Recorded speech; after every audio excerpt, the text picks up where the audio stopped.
குறிப்பாக இந்த pipeline Cochin Coimbatore Karur CCK pipeline 2002 commission பண்ணாங்க. 23 ஆண்டுகள் ஆகும். கமிஷன் பண்ண பொழுது இந்த பகுதியில் 74 kilometre 2002 ROU right of use அதை பயன்படுத்துவதற்கு மத்திய அரசு அனுமதி 2002 இன்னைக்கு புதிதாக பிசிஎஸ் தேவனம் கொச்சிங்கிற இடத்துக்கு போகுது.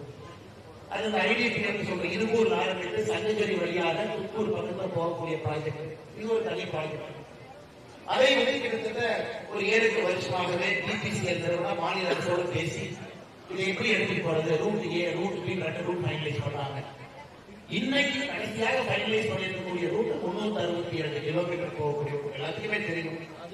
அதில் 74 கிலோமீட்டர் 362 74 கிலோமீட்டர் இதற்கு முன்பே இருக்கக்கூடிய கொச்சின் கோயம்புத்தூர் கரூர் சிசிகே பைப்லைனோட கொண்டு போறோம். புதிய இடத்துல மறுபடியும் எடுத்துட்டு போறோம். சங்ககிரி அந்த பிறகு தருமபுரி அதன் பிறகு பார்த்தீங்கன்னா அது தும்பூர் பக்கத்துல போய் முடியும். இன்னைக்கு இங்க இருக்கக்கூடிய விவசாய பெருமக்களுடைய கோரிக்கை என்ன? 2002 போட்டு எடுத்துக்கிட்டீங்க. அன்னைக்கு 74 கிலோமீட்டர் நம்ம கொடுத்த ROU மறுபடியும் நீங்க ஒரு பைப் லைன் போடும் பொழுது எங்க இடத்துல மறுபடியும் போடுறீங்க. இன்னைக்கு கொஞ்சம் நிலைமை மாறி இருக்குது, ரியல் எஸ்டேட் வேல்யூ வந்திருக்குது, விவசாயம் ஒரு இடத்துல குவித்து போய் கொண்டிருக்கும் பொழுது நிலத்தினுடைய மதிப்பு தான் நமக்கு ஒரு ஆறுதல் கொடுத்து கொண்டிருக்கிறது. அது நியாயமான கோரிக்கை. இதெல்லாம் நம்முடைய பெட்ரோலியத்துறை அமைச்சர்கள் எடுத்து சொல்றோம். ஐயா இந்த மாதிரி இருக்கு, நீங்க கொஞ்சம் பெரிய மனசு பண்ணணும். விவசாயிகளுடைய கோரிக்கை சரிதான். ஏன்னா அவங்க என்ன சொல்றாங்கன்னா ஆல்ரெடி நீங்க போட்டதுனால 23 வருஷம் அவங்களால வேற எந்த வேலையுமே அதை செய்ய முடியும். ஒரு இண்டஸ்ட்ரியல் பார்க்கோ கிளஸ்டோ ஒரு சைட் போல சில இடத்துல போட்டிருக்காங்க. அது கூட முறையாக தான் போட்டிருக்காங்க சில இடத்துல. ஏன்னா அந்த ROU உள்ளதுனால இன்னைக்கு அவங்க கேட்கறது மறுபடியும் உள்ளே வரும்போது பிரச்சனை அவங்க கேட்கறாங்க. நீங்க கொஞ்சம் தயவு செய்து எங்களுக்கு ஒரு தீர்வு கொடுங்க. அதன் பிறகு நம்முடைய தலைவர்கள் டெல்லிக்கு போனாங்க, அமைச்சர்கள் சந்தித்தாங்க, பெட்ரோலியத்துறை அமைச்சரும் செக்ரட்டரியை சந்தித்தாங்க. இன்று காலை மறுபடியும் நம்முடைய பெட்ரோலியத்துறையுடைய செக்ரட்டரி தொலைபேசி மூலமாக நான் பேசினேன். போறேன் விவசாய பெருமக்கள் கோர்ட் கேஸ் இருக்குது, நவம்பர் மாசம் கொஞ்சம் வெளியே போச்சு, கோர்ட் வந்து ரெப்ரேஷனை டிஸ்மிஸ் பண்ணிட்டாங்க. அதன் பிறகு ஹைகோர்ட்ல டைரக்ஷன் நம்முடைய மாண்புமிகு உயர்நீதிமன்றத்தினுடைய அனுமதி பெற்று போலீஸ் டைரக்ஷன் கொடுத்து 29 மேலிருந்து மறுபடியும் ஆரம்பிச்சிருக்காங்க. இந்த 24 கிலோமீட்டர் 9 கிலோமீட்டர் கோயம்புத்தூர் மாவட்டத்துக்குள்ள இருக்கு, 63 கிலோமீட்டர் திருப்பூர் மாவட்டத்துக்குள்ள இருக்கு. இப்ப திருப்பூர் மாவட்டத்துக்குள்ள விவசாய பெருமக்கள் எல்லாருமே அரவணைப்பு உட்கார்ந்துருக்காங்க. அதற்கு நம்முடைய பெட்ரோலியத்துறை செயலாளர் வந்து ஒரு 2-3 விஷயங்களை சொன்னாங்க. அவங்களுடைய கவனத்துக்கு நான் கொண்டு வரேன். அவங்களுடைய இந்த மீட்டிங் நடந்து முடிந்த பிறகு இவங்க எல்லாம் போன பிறகு அண்ணன் நாகராஜன் அவர்கள் நம்முடைய செல்லமுத்தையெல்லாம் போன பிறகு இன்னைக்கு 2 விஷயம் சொல்றாங்க. 2 நேஷனல் ஹைவே 81 இங்க இருக்கு கரூர் போற ஹைவே, அந்த பக்கம் நேஷனல் ஹைவே 544 சேலம் போற ரூட் ஒன்று இருக்கு. இப்ப நேஷனல் ஹைவே 544 நம்ம மாத்திர கொண்டு போயிடலாம்னு பார்த்தோம்னா அது ஆல்ரெடி IOCL கெயின் அவங்க பைப்லைன் இருக்குது. ஆல்ரெடி 2 பைப்லைன் ரோடு பக்கத்துல போட்டுருக்காங்க. மூன்றாவதாக பிபிசிஎல் பைப்லைன் போறதுக்கு அனுமதி இல்லை, போடவும் முடியாது. 3 பைப்லைன் ஒரு நேஷனல் ஹைவே எப்படி போகும், இடம் இல்லை. அதனால நேஷனல் ஹைவே 544 சேலம் போறது நம்ம கொண்டு போக முடியாது, வாய்ப்பே. இன்னைக்கு நேஷனல் ஹைவே 81 இந்த ஹைவே கொண்டு வாங்க. அதற்கு அவங்க ஃபுல்லா ஸ்டடி பண்ணிட்டு ஒரு ப்ராஜெக்ட் ரெடி பண்ணிருக்காங்க. அதாவது இந்த சிசிகே 24 கிலோமீட்டர் தவிர்த்து நேஷனல் ஹைவே 81 ஒட்டி கொண்டு போறோம் அப்படின்னா சூலூர் நகரத்தை தாண்டணும், பல்லடம் நகரத்துக்குள்ள வராம வெளியே போகணும், வெள்ளவயலுக்குள்ள வராம வெளியே போகணும், காங்கேயத்துக்குள்ள வராம வெளியே போகணும். 4 சிறு பெரிய நகரங்கள் இந்த NH 80 இருக்காங்க. இந்த 4ஐயும் உள்ள வராம மக்கள் உள்ள நம்ம பறிச்சு நேஷனல் ஹைவே பறிச்சு போறது கஷ்டம். ஏன்னா நேஷனல் ஹைவே பக்கத்துல பறிச்சு போடும்போது பக்கத்துல இருக்கிற வீடுகள் இருக்கும். இதெல்லாம் அவாய்ட் பண்ணி அவங்க கொடுக்கக்கூடிய ப்ராஜெக்ட் மறுபடியும் ஒரு 352 விவசாய நிலத்துக்குள்ள நாங்க போக வேண்டியிருக்கோம். ROU புதிதாக 352 விவசாய நிலத்துக்குள்ள ROU பர்மிஷன் கேட்டு நாங்க போகணும். இன்னைக்கு அதையும் நாங்கள் மாநில அரசோடு பேசிக் கொண்டிருக்கிறோம். புதுசா 352 பேர் நிலத்தை நாங்கள் எடுக்கிறோம். 352 பட்டா நிலத்துக்குள்ள கொண்டு போகணும். இது ஏற்கனவே இருக்கிற சிசிகே மேல நாங்க கொண்டு போறோம். அதனால பெட்ரோலியத்துறை செயலாளர்கிட்ட மறுபடியும் ரெக்வஸ்ட் பண்ண, ஐயா நீங்க கொஞ்சம் மாநில அரசுகிட்ட பேசி துரிதமா நடவடிக்கை எடுக்கணும். ஏன்னா ஒரு பக்கம் பிபிசிஎல் வேலை ஆரம்பிக்கிறாங்க. அவங்க கேட்டா ஹைகோர்ட்டினுடைய உத்தரவு நாங்க இருக்கிற ஸ்டேலாம் வெக்கேட் பண்ணிட்டோம். 9 ரிப்பெட்டிஷன் போட்டிருக்காங்க. ஃபர்ஸ்ட் ஒருத்தர் கணேசன் அவங்க போட்டிருக்காங்க. அதன் பிறகு 8 ரிப்பெட்டிஷன் 9 ரிப்பெட்டிஷன் நாங்க க்ளோஸ் பண்ணிட்டு வந்திருக்கிறோம். அதனால ஹைகோர்ட் உத்தரவின்படி நடக்கிறோம். நீங்க தடுத்தீங்கன்னா கண்டெம்ட் ஆஃப் கோர்ட் ஆகும் இவங்க சொல்றாங்க பிபிசிஎல் அதிகாரி. இன்னொரு பக்கம் பெட்ரோலியத்துறை செயலாளர் சொல்றது புதிய ஆய்வையும் இதை தாண்டி நேஷனல் ஹைவே 81 இந்த 4 ஊர்களுக்குள்ள போகாம வெளியே சுற்றி போகும் பொழுது 352 பட்டா நிலத்துக்குள்ள நம்ம போய் வெளியே வர்றோம். அங்கேயும் பாதிக்கிறாங்க. அதற்கான பேச்சுவார்த்தையும் நடந்து முடியுதுதான் இன்னைக்கு இருக்கக்கூடிய விஷயம். ஆனா நாங்கள் உறுதியாக உங்களோடு இருக்கிறோம், எந்த மாற்று கருத்து இல்லை. பெட்ரோலியத்துறை செயலாளர் காலையில் பேசும்பொழுது மறுபடியும் ஒரு ப்ரொபோசல் கொடுங்க. ஐயா, நீங்க தயவு செய்து ஒரு சீனியர் ஆபீசர் உடனே ஒரு உயர் அதிகாரி பிபிசிஎல் ஐஓசிஎல் பெட்ரோலியத்துறையில் அந்த ஜாயிண்ட் செக்ரட்டரி யாராச்சும் நடக்கும்.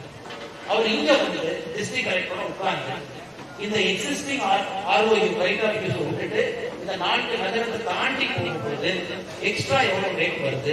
ஏன்னா ஆல்ரெடி பாத்தீங்கன்னா நீங்க ப்ராஜெக்ட் வந்து 1512 கோடி தாண்டி போயிட்டு தாண்டி. ஆனால் இன்னைக்கு நாங்க ப்ரொபோஸ் பண்றது நீங்க ஒரு அதிகாரி அனுப்புங்க. ஒரு முறை விவசாயி நீங்க ஒரு சீனியர் அதிகாரி அனுப்புங்க. அவங்க கலெக்டரோட உட்கார்ந்து பேசி எக்ஸிஸ்டிங் திருப்பி கொண்டு போகும் பொழுது எக்ஸ்ட்ரா ஏற்படக்கூடிய செலவை எப்படி சரி கட்டலாம்னு பாருங்க. ஜனநாயகத்துல எழுத்தோங்க எந்த முடிவு எடுக்க முடியாது. எல்லா பெரியவர்களுக்கு நீங்க தெரியும். நாங்க முடிந்தவரை முயற்சி எடுத்து அழுத்தம் கொடுத்து இன்னைக்கு அவங்க கன்வின்ஸ் பண்ணிட்டு இருக்கணும். ரூட்டை மாற்றி கொண்டு போங்க. அவங்க சொல்ற இன்னொரு லாஜிக் என்னன்னா 2002 அது எங்களோட தான் அந்த ஆர்ஓயு. அதுல புதிதாக அவர்கள் எதுவும் செய்ய முடியாது. அந்த ஆர்ஓயு மேல அவங்க எதுவும் பண்ண முடியாது. அதனால நாங்க திரும்ப அதே ஆர்ஓயு மேல தான் போறோம் அப்படிங்கிறது இன்னொரு பெட்ரோலியத்துறை அதிகாரிகளுடைய வாதமாகவும் கூட ஏற்கனவே இடத்துக்குதான் போறோம். நீங்க ஒருவேளை நாங்க வரல, நாங்க இடத்துக்குள்ளேயே போகல, அந்த 74 கிலோமீட்டருக்குள்ள அந்த புதிய பைப்லைன் டிபிசிஎல் போடலைன்னா கூட அந்த பைப்லைன் 100 வருஷத்துக்கு இருக்கத்தான் போகுது. சிசிகே 100 வருஷத்துக்கு இருக்கத்தான் போகுது. அப்படி இருந்தும் அதுல ஏதோ உங்களால செய்ய முடியாது. சட்டப்படி வேற விஷயம் செய்ய முடியாது. அதனால இன்னைக்கு புதுசா 352 விவசாய மக்களுக்கு தொந்தரவு வருமா, இல்ல சிசிகேக்குள்ள போலாமா? இது ஒரு பகுதி. ஒரு நாளைக்கு கொண்டு வரதையும் நாங்க எதுவும் ஸ்டாண்ட் எடுக்கல. இரண்டாவது காம்பன்சேஷன். இன்னைக்கு வந்து ஏற்கனவே இருக்கக்கூடிய இடத்துனால பெட்ரோலியம் பைப்லைன் போட்டோம் அப்படின்னா மார்க்கெட் வேல்யூல 20% விவசாயிகள் கொடுக்குறாங்க. புதிதாக போட்டோம் அப்படின்னா 100% கொடுக்குறாங்க. புதிதாக ஒரு இடத்துல கொண்டு போறோம், ஏற்கனவே இருக்கக்கூடிய பைப்லைன் கொண்டு போறோம், 100% அதனுடைய ஃபேர் வேல்யூ கொடுக்குறாங்க. இன்னைக்கு பெரியவர்கள் நீங்க எல்லாம் பேசி முடிவெடுக்கணும். ஒன்று, இதை மாற்றுவதற்கான சாத்தியக்கூறுகள் நம்ம இறங்கி இருக்கிறோம், முயற்சி பண்றோம், பிரஷர் போடுறோம், ஆணித்தரமா உங்க கூட நிக்கிறோம். உங்க கண் முன்னாடிதான் பாரதிய ஜனதா கட்சியினுடைய ஸ்டாண்ட நாம பெட்ரோலியத்துறை அமைச்சருக்கு உங்க கண் முன்னாடி நாங்க சொன்னோம். இந்த 74 கிலோமீட்டர் தொடாம போடுங்க அப்படிங்கிற இதை நாங்க சொன்னோம். அதே நேரத்தில் அவங்களுடைய பிரச்சனைகள் எல்லாமே பட்டியலுக்கு ஒரு லெட்டராவும் அனுப்பிச்சிருக்காங்க. அதெல்லாம் எங்களுக்கு இருக்கக்கூடிய பிரச்சனைகள். இன்னைக்கு நீங்க மறுபடியும் ஒரு முடிவெடுத்து அந்த ஜாயிண்ட் செக்ரட்டரி நம்ம கோயம்புத்தூர் இந்த பகுதிக்கு மறுபடியும் வரவழைத்து உங்களோட மறுபடியும் ஒரு கட்ட பேச்சுவார்த்தை நடத்தி இப்ப இருக்கிறத இன்னும் ஒரு ஸ்டெப் முன்னாடி போறதுக்கான முயற்சி நம்ம எடுக்க முடியும். எனக்கு ஜனநாயகத்துல எல்லாமே ஒரு படிப்படியா போறோம். அதனால நீங்க தயவு செய்து என்னுடைய அன்பான வேண்டுகோள், நாங்க முயற்சி எடுத்துக்கொண்டே இருக்கிறோம். நீங்களும் அறவரை போராட்டத்தில் இருக்கிறீங்க. அந்த டிபிசி அதிகாரி சொன்னாங்க, இல்லைங்க சில பேர் வந்து டேமேஜ் எல்லாம் பண்ணிட்டாங்க.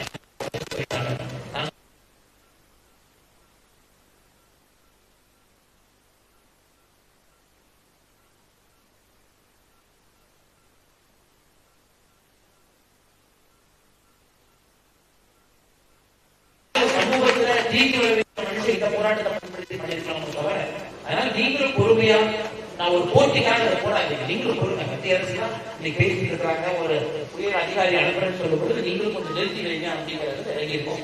அதனால இப்ப இந்த மீட்டிங் முடிச்சோடனே நம்ம ஜி.கே. நாகராஜன் இந்த டிபிசி அதிகாரிகள் பார்த்து நாங்க சொல்றது அன்னைக்கு கொஞ்சம் நிறுத்தி வைங்க. பெட்ரோலியத்துறை அமைச்சர் பேசியிருக்கிறோம். ஜாயிண்ட் செக்ரட்டரி மேல இருந்து வர்றாங்க. மறுபடியும் கலெக்டர் போராட்ட குழு தலைவருக்கு உட்கார்ந்து நீங்க கொடுத்திருக்கக்கூடிய புது விஷயத்த மறுபடியும் பேசுவோம். நீங்க இந்த டைவர்ஷன் சொல்றீங்க, இந்த 4 ஊர்களுக்குள்ள கொண்டு போக முடியாது. அவங்க சொல்றது சூலூர் பல்லடத்துக்குள்ள நாங்க வரவே முடியாது. ஹைவே ஓட்டி நேஷனல் ஹைவே 81, ஏன்னா ஊருக்கு நான் உடைக்க முடியாது, வெளியே சுத்தி வரும். அதே மாதிரி 4 ஊர்ல சுத்தி வரும்பொழுது 352 பட்டாணங்களுக்கு நாங்க போறோம். அதுக்கு புதுசா ஆரம்பிக்கிறேன். அப்ப இப்ப பாதிக்கப்படக்கூடிய விவசாயிகள் இன்னைக்கு இருக்கிறாங்க. புதிதாக பாதிக்கப்படக்கூடிய விவசாயிகள் 352 பேர் இருக்காங்க. அதையும் நீங்க நாகராஜன் போய் எனக்கு இதுவே காலையில் டெவலப் பண்ணிட்டு நாங்க என்ன ரெக்வஸ்ட் பண்ண போறோம், உடனடியாக சொன்னாங்கன்னா ஜாயிண்ட் செக்ரட்டரி ஒன்று நீங்க வந்த பிறகு மீட்டிங் முடித்த பிறகு அதன் பிறகு நீங்க வேலை ஆரம்பிங்க. 15 நாள் நீங்க வேலை பண்ணி உத்தரவாதம் கொடுக்குறாங்க, பேச்சுவார்த்தை வரும்னு சொல்லும் பொழுது நீங்க போட்டியாக வேண்டாம் இருப்பாக பண்ணாதீங்க. இப்ப ஜி.கே. நாகராஜன் ஸ்பாட்டுக்கு போறாங்க, தலைவர்களோடு ஸ்பாட்டுக்கு போய் ஒரு 15 நாள் நிறுத்தி வைங்க. ஒரு மீட்டிங் முடிச்சதுக்கு அப்புறம் அடுத்து எடுப்போம். எல்லாமே ஸ்டெப் பை ஸ்டெப் தான் ஒன்னா பண்றோம். அதனால உறுதியாக உங்களோடு இருக்கின்றோம். இந்த சாத்தியக்கூறுகளையும் ஆராய்வோம். அந்த 352 பாதிக்கப்பட்ட விவசாயிகள் புதுசா யாராச்சும் வர்றாங்கன்னா அவங்க கிட்டே பேரலாம் நம்ம பேச்சுவார்த்தை ஆரம்பிக்கணும். ஏன்னா உங்க இதுக்குள்ள போகுதுன்னா நீங்க கையெழுத்து போட்டு கொடுக்க தயாரான. அதே நேரத்தில் ஹைகோர்ட் டைரக்ஷன் வருது, இதுல போடுவதற்கு நம்ம போட்ட ரெப்ரேஷன் எல்லாமே உயர்நீதிமன்றம் டிஸ்மிஸ் பண்ணிக்கலாம். அந்த கோர்ட்டு பத்திரிகை நம்ம பார்க்கணும். எல்லாத்தையும் ஆராய்ந்து நல்ல ஒரு முடிவுக்கு வருகின்றோம். உங்களோட சேர்த்து நாங்கள் வெற்றிடுறோம். அதே நேரத்தில் வயதான தாய்மார்கள் பெண்மணிகள் நீங்க எல்லாம் இந்த போராட்டத்தை இப்போதே கைவிடும். ஏன்னா 15 நாள் நம்ம நிறுத்தி வைக்கிறதுக்கான சாத்தியக்கூறு இழக்கிறோம். ஆண்கள் இருக்கட்டும், பெரியவர்கள் இருக்கட்டும், அவங்க எல்லாம் வேலையெல்லாம் நீங்களும் வந்து உட்கார்ந்து வரீங்க. அதான் கொஞ்சம் மனசு கஷ்டமான வேலை. அதனால இந்த வேலை இப்போ உடனே ஆரம்பித்து 15 நாட்கள் ஜாயிண்ட் செக்ரட்டரி கொண்டு வந்து மறுபடியும் இவர்களோடு ஒரு பேச்சுவார்த்தை நடத்தி அடுத்து கொண்டு வருவதற்கான முயற்சி எடுக்கிறோம். நன்றிங்க.